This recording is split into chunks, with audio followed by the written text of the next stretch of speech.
Good news! Proud Cordillera and Apayao ang isa sa mga bibida sa TV series dito sa bansa. Kilalanin siya sa report ni Jonalyn Ponciano. Isa sa mga kababayan natin dito sa Cordillera ang unti-unting gumagawa ng pangalan sa showbiz. Si Sandex o mas kilala bilang Sandex Gavin na mula sa Connor, Apayao. Isa ito sa mga bibida sa isang TV series. Ngunit paano nga ba nagsimula si Sandex sa pag-abot ng kanyang pangarap na mapanood sa telebisyon? To be honest, gusto ko po talaga baguhin yung life status po ng family ko kasi mahirap po eh.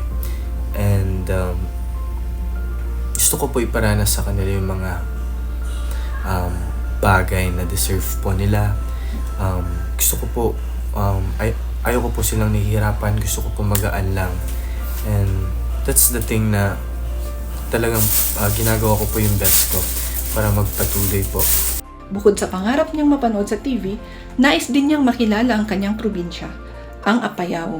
Siyempre po, gusto ko po makilala po yung province ko po, which is Apayao. Gusto ko pong mas makilala po nila Apayao, kung ano pong meron sa Apayao. And yun po, nagawa ko naman po. And I hope po na proud po sa akin ang province of Apayao. And sobrang happy ko lang po kasi na-appreciate po ako ng mga tao and I get so much love and respect po. Pangunahing hamon naman sa kanya ang distansya mula sa kanyang pamilya at ang pinansyal. Ang dami kong challenges along the way pero hindi ako nawalan ng pag-asa. Hindi ako naghinayang o nanghina kasi behind me, alam kong maraming naniniwala sa akin, maraming sumusuporta, maraming nagdadasal. And number one dyan yung family ko, syempre yung mga friends ko, mga cousins ko. And siguro, super blessed ko lang sa mga taong to kasi sila yung nagre-reach out sa akin, tinutulungan nila ako financially, spiritually, emotionally. And sobrang grateful, happy kasi nagstay ako sa circle na pinili ko yung circle na alam ko makakatulong sa akin. Bukod sa showbiz, ay iniimbitahan din siya sa iba pang mga aktibidad para mag-perform. Matatandang si Sandex din ang unang Iapayao artist na lumahok sa tawag ng tanghalan. Mensahe naman ito sa kanyang mga kababayan. I am so happy po to announce and tell to you that I got my first role po under Viva Artist Agency.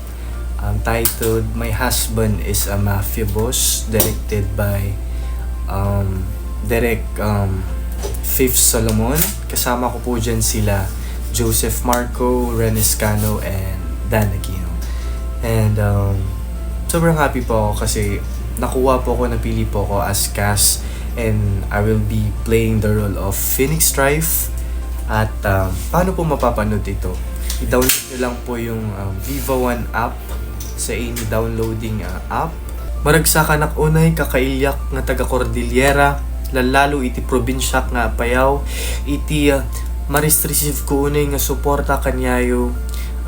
Ma-appreciate ko unay da kayo, mabasbasak amin digiti comments you, digiti messages you, isu ti mangted kanyak iti hope, tinamnama, kinaragsak nga patuloy pa iti daytoy nga pag-aartista ket itipadak nga dreamers nga nangangarap itultuloy yu kumahan kay kumamaawanan iti namnama iti hope ket itultuloy yu no adaman iti maitulong ko no kayak man feel free nga i-message tap no ma-advisean kayo no kasano iti sumrikmet lang iti kastoy ket ni Apo iti madaydayaw. Si Sandex ay isa lamang sa ating mga kababayan na dapat lamang nating ipagmalaki at suportahan.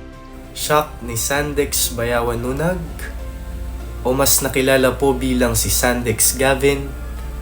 I am from the municipality of Connor, province of Apayao, and I am proud Cordilleran. Ito si Jonalyn Ponciano para sa PIE News, Cordillera.